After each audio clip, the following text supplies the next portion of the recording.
नाश्त्याला नेहमी तेच पदार्थ खाऊन खूप कंटाळा आला आहे का? तर मग ही रेसिपी नक्की ट्राय करा। नमस्कार मैत्रिणींनो, सिंपल मेजवानी मराठीमध्ये आज आपण एकही तेल न वापरता मस्त जाळीदार आणि कापसासारखा मऊ लुसलुशीत पौष्टिक व सोबत तितकाच चवदार असा नाश्ता करणार आहोत आणि सोबत मस्त चटकदार अशी चटणी सुद्धा करणार आहोत। त्यासाठी रेसिपी पूर्ण बघा, आवडल्यास लाईक आणि शेअर नक्की करा। चला तर मग रेसिपीला सुरुवात करूया। आता हा नाश्ता बनवण्यासाठी इथे मी 1 कप रवा घेतला आहे। रवा जाड बारीक कुठलाही घेऊ शकता। यामध्ये चवीनुसार मीठ टाकायचं, अर्धा चमचा साखर आणि अर्धी वाटी छान फ्रेश असं दही घेतलं आहे। आवश्यकतेनुसार पाणी टाकायचं आणि मिक्सरला मस्त बारीक असा रवा वाटून घ्यायचा। तर बघा, मिक्सरला अशा पद्धतीने मस्त बारीक असं रव्याचं मिश्रण करून घेतलं आहे। हे मिश्रण खूप जास्त घट्टही नाही, खूप जास्त पातळही नाही, अशा पद्धतीचं केलेलं आहे। आणि नाश्ता करण्यासाठी आपल्याला जर लागलं तर नंतर आपण यामध्ये पाणी टाकूया। अशा पद्धतीचं मिश्रण बनवून घेतलं। आता याच्यावरती झाकण ठेवायचं आणि 10 मिनिटे हे मिश्रण मुरू द्यायचं। आणि तोपर्यंत आपण मस्त अशी चटकदार चटणी करणार आहोत। त्यासाठी मिक्सरच्या छोट्या भांड्यामध्ये 1 वाटी खमंग भाजलेले शेंगदाणे, त्याची साल मी काढून घेतली, चवीनुसार मीठ घालायचं, पाव चमचा साखर घातली आहे, अर्धा चमचा जिरे, अर्धा इंच आल्याचे छोटे छोटे तुकडे करून घेतले आहेत, 2 हिरवी मिरचीचे सुद्धा अशा पद्धतीने तुकडे करून घेतले। आणि आता यामध्ये पाव वाटी फ्रेश दही घालायचं, भरपूर कोथिंबीर घालायची आहे, आवश्यकतेनुसार पाणी टाकूया आणि मिक्सरला मस्त बारीक अशी चटणी याची वाटून घ्यायची। तर बघा, अशा पद्धतीची मस्त छान बारीक आणि दाटसर अशी चटणी इथे मी करून घेतली आहे। तर नाश्त्यासोबत खाण्यासाठी मस्त चटकदार अशी चटणी इथे तयार आहे। तर बघा, आता आपला रवा भिजून सुद्धा 10 मिनिटे झाली आहेत। आता रवा छान भिजलेला आहे।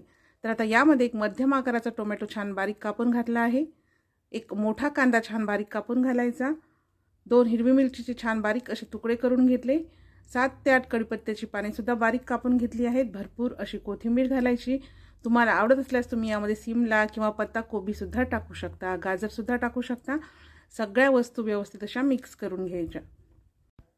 आता कांदा टोमॅटो या मिश्रणामध्ये मिक्स करून घेतला। हे मिश्रण मला थोडंसं घट्टसर वाटत आहे। तर आता यामध्ये आपण आणखी पाव वाटी पाणी टाकूया आणि पाणी टाकल्यानंतर मिश्रण मिक्स करून घ्यायचं। हे मिश्रण खूप जास्त घट्ट नाही, खूप जास्त पातळ नाही, अशा पद्धतीचं सरसरीत असं करून घ्यायचं आहे। आता सगळ्यात शेवटी इथे मी 1 इनोचं पॅकेट घेतलं आहे। पूर्ण इनोचं पॅकेट या मिश्रणामध्ये टाकायचं, वरतून थोडंसं पाणी टाकायचं आणि लगेचच इनो या मिश्रणामध्ये मिक्स करून घ्यायचा।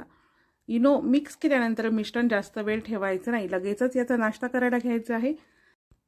आता हा नाश्ता बनवण्यासाठी इथे मी कुकरचा डबा घेतलेला आहे। या डब्याला अगदी किंचितसर तेल लावून घेतलं आहे। डबा जर नसेल तर ताटामध्ये सुद्धा तुम्ही हे मिश्रण टाकू शकता। या मिश्रणामध्ये इनो टाकल्यानंतर मिश्रण जास्त वेळ झाकून ठेवायचं नाही, लगेचच याचा नाश्ता बनवायचा आहे। त्यासाठी या भांड्यामध्ये मी आधीच पाणी गरम करून घेतलं। मिश्रणामध्ये इनो टाकण्याच्या आधीच पाणी गरम करायला ठेवायचं आहे। आता या भांड्यामध्ये एखादं स्टँड ठेवायचं, त्यावरती आपला डबा ठेवायचा, झाकण ठेवून हाय फ्लेमवर 15 मिनिटे नाश्ता वाफून घ्यायचा। 15 मिनिटानंतर बघू शकता नाश्ता छान असा फुगलेला आहे। नाश्ता शिजला आहे की नाही पाहण्यासाठी 1 टूथपिक टाकून पाहायची। टूथपिक स्वच्छ आली म्हणजे नाश्ता छान असा शिजला आहे। गॅस बंद करायचा। नाश्ता थोडासा थंड झाला की सुरीने याच्या कडा अशा पद्धतीने सोडून घ्यायच्या आणि त्यानंतर याच्यावरती 1 ताट उपडं ठेवायचं आणि त्यामध्ये हा डब्बा उलटा करायचा। बघू शकता अगदी सहज नाश्ता डब्याच्या बाहेर निघाला आहे। मस्त छान टम्म असा फुगला आहे, शिवाय जाळीदार असा झालेला आहे। तर आता हा नाश्ता आपण कट करून घेऊया। नाश्ता तुम्ही तुमच्या आवडीच्या आकारानुसार कट करू शकता। इथे मी त्रिकोणी आकारामध्ये हा नाश्ता कट करणार आहे। नाश्ता कट करताना तुमच्या लक्षात येत असेल किती मस्त मऊसूत असा हा नाश्ता झालेला आहे। बघू शकता छान टम्म असा फुगला आहे आणि छान जाळीदार असा हा नाश्ता झाला आहे। कापसासारखा मऊ लुसलुशीत हा नाश्ता होतो, खायला सुद्धा खूप छान लागतो।